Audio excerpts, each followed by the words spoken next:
दोस्तों, कक्षा 10वीं की गणित का हम अध्याय 1 पढ़ रहे थे, जिसमें से मैंने आपको कक्षा 10वीं की एनसीईआरटी किताब का मैंने अध्याय 1 का आपको एग्जाम्पल 1 करवा दिया था। एग्जाम्पल एक आपका यूक्लिड विभाजन प्रमेयिका पर आधारित था। ये उसका अगला वीडियो है। देखिए दोस्तों, यहाँ पर आपको एक इबारती सवाल दिया है।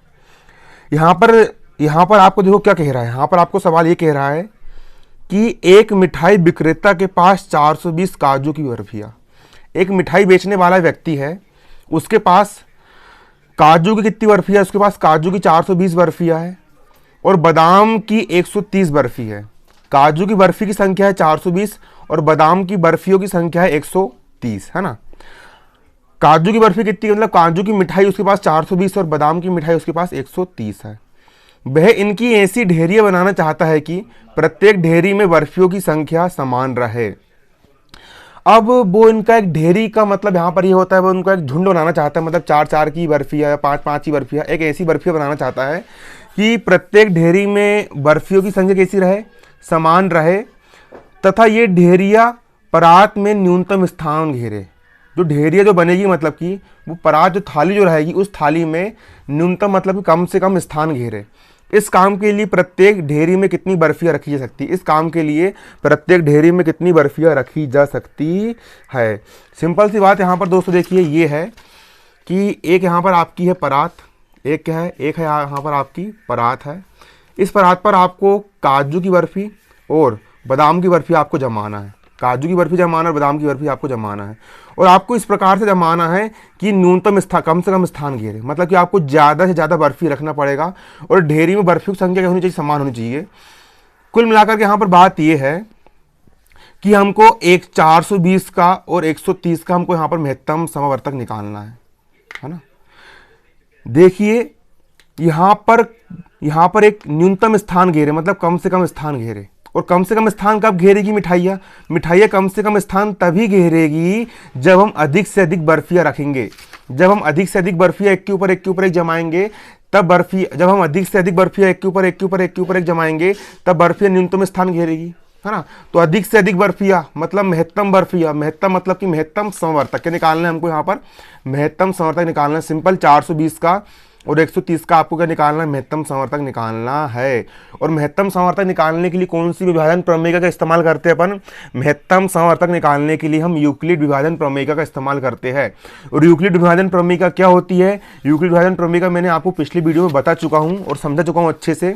हमने एक सवाल भी करे थे कल, 4052 और 12576 का महत्तम समवर्तक निकाली यूक्लिड विभाजन प्रमेयिका से हमने निकाल चुके, है ना।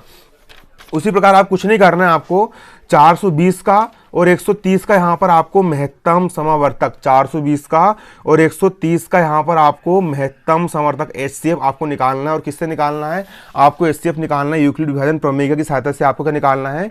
HCF निकालना है। देखिए, यह कार्य जांच और भूल विधि से किया जा सकता है ना, परंतु इसके लिए क्रमबद्ध रूप में रखने के लिए हम HCF निकालेंगे। किसका?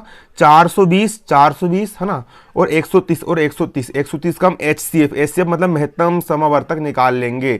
420 का और 130 का हम क्या निकाल लेंगे? हम 420 और 130 का हम यहाँ पर महत्तम समवर्तक निकाल लेंगे, है ना। देखिए, तब इस महत्तम समवर्तक से प्रत्येक ढेरी में रखी जा सकने वाली बर्फियों की अधिकतम संख्या प्राप्त होगी, है ना। हमको अधिकतम संख्या, अरे एक परात है, परात में आप अधिक से अधिक संख्या में अगर आप बर्फी जमाओगे एक के ऊपर एक, तभी तो कम से कम स्थान घेरेगी, है ना। आप अधिक से अधिक संख्या में बर्फी जमाओगे एक के ऊपर एक, तभी कम से कम स्थान घेरेगी। अधिक से अधिक मतलब कि महत्तम, है ना। मतलब कि HCF निकालने से हमको बर्फियों की अधिकतम संख्या, मतलब कि हमको महत्तम संख्या प्राप्त हो जाएगी। हमको बर्फियों की क्या प्राप्त हो जाएगी? महत्तम संख्या आपको प्राप्त हो जाएगी, है ना। और जब आप महत्तम संख्या प्राप्त कर लोगे, मतलब महत्तम संख्या की 10, जब आप 10 की आप झुंड में आप बर्फी जमाओगे तो कम से कम स्थान घेरेगी, है ना, कि जिससे ढेरियों की न्यूनतम संख्या होगी, है ना। कितनी ढेरी संख्या फिर कम बनेगी और परात में बर्फियां न्यूनतम स्थान घेरेगी। कई लोग को ये लाइन क्लियर नहीं हो रही, इसका मतलब देखिए सिंपल सी बात यहाँ पर ये है। देखिए दोस्तों, अगर मान चलो आपके पास 100 बर्फी है, आपके पास कितनी बर्फी है? आपके पास टोटल 100 बर्फी है। कितनी बर्फी है आपके पास? 100 बर्फी है। और यदि आप 20-20 का ढेर बना रहे हो, तो कितने ढेर बनेंगे? आपके 5 ढेर बनेंगे, है ना। कितने बनेंगे? 5, है ना, क्योंकि 20-25 होता है, 5 ढेर बनेंगे। और जब आप 5 ढेर को आप जमाओगे, 5 ढेर को आप जमाओगे तो कम स्थान घेरेगी, वो स्थान कैसा घेरेगी, वो कम घेरेगी। और वहीं पर यदि आप 5-5 बर्फी का ढेर बनाओगे तो आपके कम से कम 20 ढेर बनेंगे और अधिक स्थान घेरेगी। तो बर्फी कम स्थान कब घेरेगी, बर्फी कम स्थान तभी घेरेगी जब एक ढेर में बर्फी की संख्या ज़्यादा हो। ढेर में बर्फी की संख्या जितनी ज़्यादा होगी, ढेर में बर्फी की संख्या जितनी महत्तम होगी, जितनी अधिक से अधिक होगी, उतनी बर्फी कम स्थान घेरेगी। इसलिए हम यहाँ पर क्या कर रहे हैं, इसलिए हम यहाँ पर 420 और 130 का हम क्या निकालेंगे, महत्तम निकालेंगे, है ना। इस महत्तम से ढेरी में रखी जा सकने वाली बर्फियों की अधिकतम संख्या प्राप्त होगी। जो ढेरी है ना, ढेरी जो आपकी बन रही है एक ढेरी, उसमें अधिकतम कितनी बर्फी हम रखेंगे, 10 रखेंगे, 20 रखेंगे, 5, उसकी अधिकतम संख्या हमको प्राप्त हो सकेगी, जिससे ढेरियों की संख्या न्यूनतम होगी। जब ढेरी, देखिए जब ढेरी में हम बर्फी ज़्यादा रखेंगे तो जो ढेरी की जो संख्या बनेगी वो कम बनेगी। मतलब कि अगर हम एक ढेरी में अगर हम 50 बर्फी रखेंगे तो है ना, तो ढेरी हमारी कम बनेगी, 2 ढेरी बनेगी हमारी, है ना। अगर हम ढेरी में अगर संख्या अधिक रखेंगे तो ढेर जो बनेंगे, ढेर कितने बनेंगे हमारे, कम बनेंगे, है ना। बर्फी न्यूनतम स्थान घेरेगी। और परात में बर्फी कैसे स्थान घेरेगी, न्यूनतम स्थान घेरेगी। मतलब कि आपको यहाँ पर सिंपल क्या करना है, आपको सिंपल यहाँ पर 420 और 130 का आपको निकालना है, यहाँ पर महत्तम समवर्तक यहाँ पर आपको निकालना है यूक्लिड विभाजन प्रमेय से। सिंपल, कल समझा दिया था मैंने आप लोग को, है ना। अब यूक्लिड एल्गोरिथम का उपयोग करके 420 और 130 का आप महत्तम समवर्तक निकाल लीजिए। तो क्या करोगे आप, 420 में सबसे पहले आप 130 का करोगे, आप भाग दोगे। तो 420 में आप 130 का भाग दे दीजिए, है ना। तो सिंपल आपको 420 में 130 का भाग देना है ना। देखिए अब सिंपल आप सवाल करते हैं, है ना। समझ में आप लोगों को आ ही गया होगा। 420, है ना, 420 तथा 130 का HCF निकाल लोगे आप, है ना। महत्तम समवर्तक किससे निकालोगे, HCF आप निकाल लोगे, है ना। HCF यूक्लिड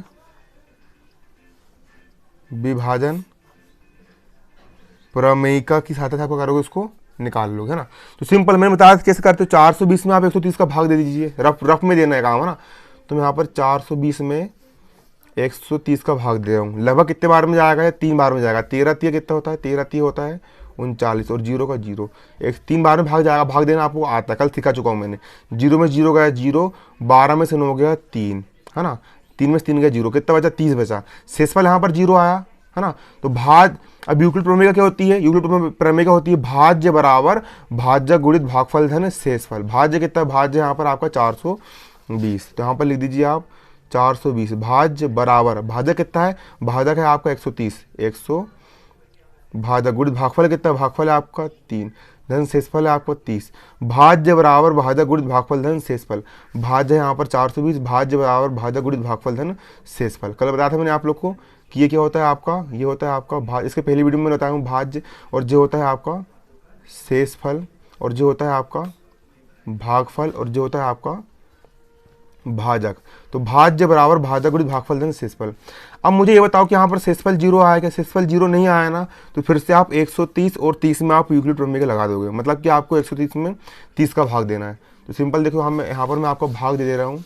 यहाँ पर मैं आपका 130 में, है ना, 130 में आपको 30 का भाग देना है। तो 130 में मैं 30 का भाग दे रहा हूँ ना। तो 4 बार में जाएगा, 3 चौक कितना होता है 12, 0 का 0, 120 आया, 0 में 0 गया 0, 3 में से 2 गया बचा 1। शेषफल कितना आ गया आपका 10 आया। फिर से लगा दो यूक्लिड प्रमेय का, क्या लगा दोगे, भाज्य बराबर भाजक गुणित भागफल धन शेषफल। भाज्य आपका 130, तो यहाँ पर लिख दूंगा मैं 130। भाज्य बराबर भाजक है आपका 30, 30 गुणित भागफल है आपका 4, धन शेषफल है आपका 10। भाज्य बराबर भाजक गुणित भागफल धन शेषफल। लगा दी यूक्लिड प्रमेय का। शेषफल 0 आया क्या, शेषफल यहाँ पर 0 नहीं आया। तो फिर से आपको यूक्लिड प्रमेय का लगाना है। तो फिर से आप 30 और 10 में यूक्लिड प्रमेय का लगा दीजिए। रफ में करना है आपको, भाग देने का काम आपको रफ में करना है। तो 30 में मैं 10 का भाग दे रहा हूँ, है ना। तो 10 तिया कितना हो गया, 10 तिया हो गया 30, 30 में से 30 गया 0। अब शेषफल यहाँ पर आपका 0 आ गया आपका शेषफल 0। तो लास्ट बार यूक्लिड लगा दो। भाज्य बराबर भाजक गुणित भागफल धन शेषफल। भाज्य है आपका 30 बराबर भाजक है आपका 10 गुणित भागफल है आपका 3, धन शेषफल कितना है आपका 0 आया। जब शेषफल 0 आया तब आपका भाज्य कितना था, जब शेषफल 0 आया तब आपका भाजक कितना था, तब आपका भाजक 10 था। जब शेषफल 0 आया तब आपका भाजक कितना था, जब शेषफल 0 आया तब आपका भाजक 10 था। जब शेषफल 0 आया तब आपका भाजक 10 था, मतलब कि 10 इसका आंसर हो जाएगा, 10 इसका महत्तम समवर्तक HCF हो जाएगा, है ना। आज समझ में, है ना। अतः महत्तम मतलब कि HCF कितना जाएगा आपका 10 आ जाएगा, है ना। जब शेषफल 0 आएगा तब आपका जो भाजक रहेगा, भाज्य बराबर भाजक गुणित भागफल धन शेषफल। जब शेषफल 0 आएगा, जब शेषफल 0 आए तब आपका जो भाजक रहेगा भाई आपका क्या हो जाएगा, महत्तम समवर्तक हो जाएगा ना। अतः किसका महत्तम है ये आपकी बर्फी कितनी थी, आपकी 420 बर्फी थी और 130 बर्फी थी ना। अतः 420 और 130 का HCF मतलब महत्तम कितना आया आपका 10 आया। 420 और 130 का महत्तम समवर्तक HCF कितना आया आपका 10 आया। तो ये 10 हो जाएगा आपका आंसर हो जाएगा। मतलब कि अगर आप देखिए आपके पास काजू की कितनी बर्फी है, आपके पास काजू की 420 बर्फी है और आपके पास बादाम की कितनी बर्फी है, आपके पास बादाम की 130 बर्फी है। और महत्तम मतलब कि 10, मतलब कि आपको 10-10 के झुंड बनाना पड़ेगा, मतलब कि आपको 10-10 के सेट बनाना पड़ेगा। 420 में से जब आप 10-10 के सेट बनाओगे ना, 10-10 के जब आप सेट बनाओगे तो कितने सेट बनेंगे 42, है ना। 10 काजू बर्फी की झुंड, फिर 10 काजू बर्फी की झुंड, फिर 10 काजू बर्फी की झुंड। इस प्रकार से 420 में से आप 10-10 के बर्फी की झुंड बनाओगे ना, तो मतलब कि कितने बनेंगे 42 और 130 बादाम की बर्फी की आपको 10-10 के समूह बनाना पड़ेगा, तो 13 बनेंगे। कितने बनेंगे 13, और ये कम से कम स्थान घेरेगा। महत्तम मतलब कि 10 वह बड़ी से बड़ी संख्या है ना, जो इन दोनों को पूरी तरीके से विभाजित कर दी। आपका आंसर कितना आ गया, आपका आंसर आ गया यहाँ पर 10। सिंपल देखिए, बुक में भी बेसिक हल दिया है, बुक वाले ने भी यही करने को बोला है। अब यूक्लिड विभाजन प्रमेय से 420 और 130 का आपको महत्तम निकालना है। तो सिंपल आपने 420 में 130 का भाग दिए, तो भाग देने पर देखिए जब आपने भाग दिए तो भागफल और शेषफल आ गया, तो अब जमा दी भाज्य बराबर भाजक गुणित भागफल है ना शेषफल यहाँ पर 0 नहीं आया। फिर आपने 130 और 30 दोनों संख्या को आपने ली, फिर से आपने 130 में 30 का भाग दिए, फिर से आपने भाज्य बराबर भाजक गुणित भागफल धन शेषफल वाला आपने यहाँ पर लगाए। फिर यहाँ पर शेषफल 0 नहीं आया, तो फिर आपने 30 और 10 में आपने 10 का भाग दिए, तो अब शेषफल 0 आ गया। फिर आपने लगा दी भाज्य बराबर भाजक गुणित भागफल धन शेषफल, है ना। इस प्रकार 420 और 130 का महत्तम कितना आ गया, आपका महत्तम आ गया 10। तो यही आएगा आपका आंसर हो जाएगा। आपको समझ मतलब कि आपको कितने कितने ढेरी बनाना पड़ेगा, आपको 10-10 की ढेरी बनाना पड़ेगा। इस प्रकार से आपका ये सवाल है। और इसी प्रकार से दोस्तों देखिए आप बाकी सवाल कर सकते हो।